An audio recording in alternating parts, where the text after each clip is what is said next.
샬롬. 바쁜 일상 속에서 매일 큐티를 잘하고 계신가요?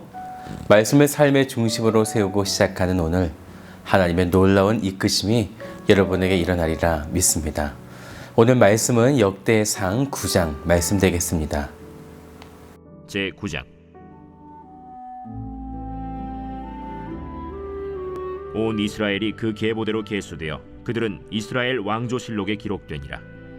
유다가 범죄함으로 말미암아 바벨론으로 사로잡혀 갔더니 그들의 땅 안에 있는 성읍에 처음으로 거주한 이스라엘 사람들은 제사장들과 레위 사람들과 느디님 사람들이라. 유다 자손과 베냐민 자손과 에브라임과 므낫세 자손 중에서 예루살렘에 거주한 자는 유다의 아들 베레스 자손 중에 우대이니 그는 암미후세 아들이요 오므리의 손자요 이므리의 증손이요 바니의 현손이며 실로 사람 중에서는 맏아들 아사야와 그의 아들들이요 세라 자손 중에서는 여우엘과 그 형제 690명이요 베냐민 자손 중에서는 하스누아의 증손 호다위아의 손자 무술람의 아들 살루요 여로함의 아들 이브느야와 미그리의 손자 우시의 아들 엘라요 이브니야의 증손 르우엘의 손자 스바디아의 아들 무술람이요 또 그의 형제들이라. 그들의 계보대로 계수하면 956명이니 다 종족의 가문의 우두머리들이더라.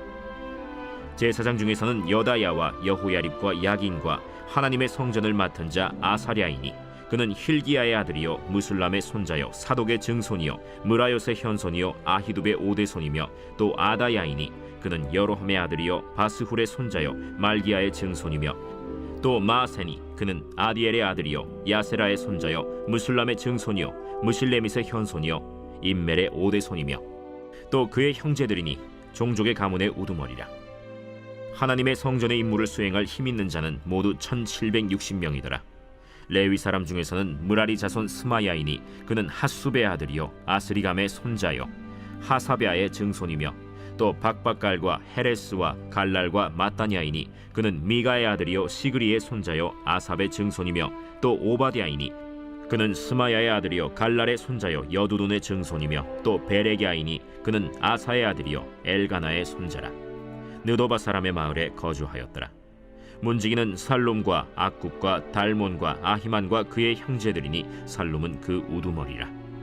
이 사람들은 전에 왕의 문 동쪽 곧 레위 자손의 진영의 문지기이며 고라의 증손 에비아삽의 손자 고레의 아들 살룸과 그의 종족 형제 곧 고라의 자손이 수종드는 일을 맡아 성막 문들을 지켰으니 그들의 조상들도 여호와의 진영을 맡고 출입문을 지켰으며 여호와께서 함께 하신 엘르아살의 아들 비느하스가 옛적에 그의 무리를 거느렸고 무셀레미아의 아들 스가랴는 회막 문지기가 되었더라.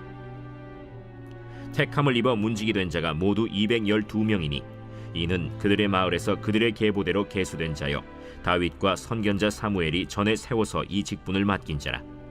그들과 그들의 자손이 그 순찰을 좇아 여호와의 성전 곧 성막 문을 지켰는데 이 문지기가 동서남북 사방에 섰고 그들의 마을에 있는 형제들은 이레마다 와서 그들과 함께 있으니 이는 문지기의 우두머리 된 레위 사람 넷이 중요한 직분을 맡아 하나님의 성전 모든 방과 곳간을 지켰음이라. 그들은 하나님의 성전을 맡은 직분이 있으므로 성전 주위에서 밤을 지내며 아침마다 문을 여는 책임이 그들에게 있었더라. 그 중에 어떤 자는 섬기는 데 쓰는 기구를 맡아서 그 수효대로 들여가고 수효대로 내오며 또 어떤 자는 성소의 기구와 모든 그릇과 고운 가루와 포도주와 기름과 유향과 향품을 맡았으며 또 제사장의 아들 중에 어떤 자는 향품으로 향기름을 만들었으며 고라 자손 살룸의 맏아들 맏디디아라 하는 레위 사람은 전병을 굽는 일을 맡았으며 또 그의 형제 그핫 자손 중에 어떤 자는 진설하는 떡을 맡아 안식일마다 준비하였더라. 또 찬송하는 자가 있으니 곧 레위 우두머리라. 그들은 골방에 거주하면서 주야로 자기 직분에 전념함으로 다른 일은 하지 아니하였더라. 그들은 다 레위 가문의 우두머리이며 그들의 족보의 우두머리로서 예루살렘에 거주하였더라. 기브온의 조상 여이엘은 기브온에 거주하였으니 그의 아내의 이름은 마가라. 그의 맏아들은 압돈이요 다음은 술과 기스와 바알과 넬과 나답과 그돌과 아히오와 스가랴와 미글롯이며 미글롯은 시므암을 낳았으니 그들은 그들의 친족들과 더불어 마주하고 예루살렘에 거주하였더라. 넬은 기스를 낳고 기스는 사울을 낳고 사울은 요나단과 말기수아와 아비나답과 에스바알을 낳았으며 요나단의 아들은 무리바알이라. 무리바알은 미가를 낳았고 미가의 아들들은 비돈과 멜렉과 다레아와 아하스이며 아하스는 야라를 낳고 야라는 알레멧과 아스마웻과 시므리를 낳고 시므리는 모사를 낳고 모사는 비느아를 낳았으며 비느아의 아들은 르바야요 그의 아들은 엘르아사요 그의 아들은 아셀이며 아셀이 6 아들이 있으니 그들의 이름은 아스리감과 보그르와 이스마엘과 스아랴와 오바댜와 하나니라. 아셀의 아들들이 이러하였더라. 다시 돌아온다. 회복한다. 건물을 지을 때 아무것도 없는 땅에 건축을 쌓아 올리면 오히려 깔끔하게 지을 수 있습니다. 그런데 있던 것을 허물고 다시 지으려고 할 때에는 더 많은 에너지가 필요하죠. 역대상을 시작하며 1장부터 8장까지 아담으로부터 시작된 족보가 유다 지파, 레위 지파, 베냐민 지파 중심으로 소개하고 있었는데요. 이것은 바벨론에게 포로 당하기 이전의 시대의 족보가 되어지죠. 그래서 역대상 9장 1절을 보면요. 온 이스라엘이 그 계보대로 계수되어 그들은 이스라엘 왕조 실록에 기록되니라. 유다가 범죄함으로 말미암아 바벨론으로 사로잡혀 갔더니. 그렇게 70년의 포로 시기를 마치고 이제 다시 2절을 보세요. 그들의 땅 안에 있는 성읍에 처음으로 거주한 이스라엘 사람들은 제사장들과 레위 사람들과 느디딤 사람들이라. 예루살렘으로 처음 돌아온 사람들은 제사장, 레위 사람, 느디딤 사람들이었는데요. 9장은 이제 포로 시기 이후의 족보를 가르쳐주고 있는 거죠. 그런데 여기서 주목해야 될 것이 있어요. 1절을 보면요. 유다가 범죄함으로 말미암아 바벨론으로 사로잡혀 갔다라고 이렇게 말씀하고 있죠. 즉 범죄하였다. 그러면 하나님께 지은 이 범죄를 용서받기 위해서는 무엇을 해야 될까요? 제사를 해야 되죠.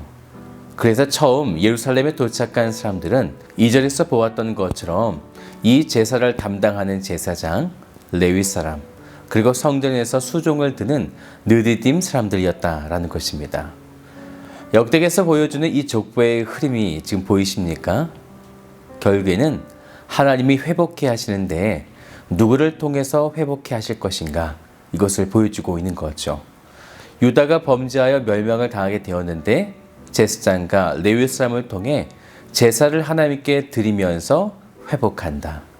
훗날에 단 한 번의 제사를 통해서 인류의 모든 죄를 사하셨다는 메시아의 언약에서 주어지는 회복을 지금 미리 보여주고 있는 것입니다. 그래서 그 어떤 사람들보다도 시온 성인 예루살렘 성에 돌아갈 처음 사람들은 마땅히 제사장과 레위인들 또한 성전에서 수종드는 느디딤 사람들이 되어져야 한다라는 거죠. 즉 예배위원들이다라는 거예요. 민수기 10장 33절을 보면요. 여호와의 언약궤가 그 3일 길에 앞서가며 그들의 쉴 곳을 찾았고 라고 말씀하셨는데 바로 제사장들과 레위인들을 선두에 보내셔서 그들의 쉴 곳, 즉 영적인 안식처를 마련하고 있다는 거예요. 그러면 이제 정착할 레위인들이 무엇을 하면 되는가? 좀 더 구체적으로 17절부터의 말씀을 보면요. 문지기는 살룸과 악굽과 달몬과 아이만과 그의 형제들이니 살룸은 그의 우두머리라. 레위들의 여러 직무들 중에 문지기를 제일 먼저 언급하고 있는데요.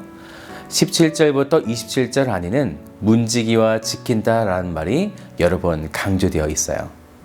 말씀을 좀 찾아봐야겠는데요. 먼저 문지기는 19절 하반절을 보면요.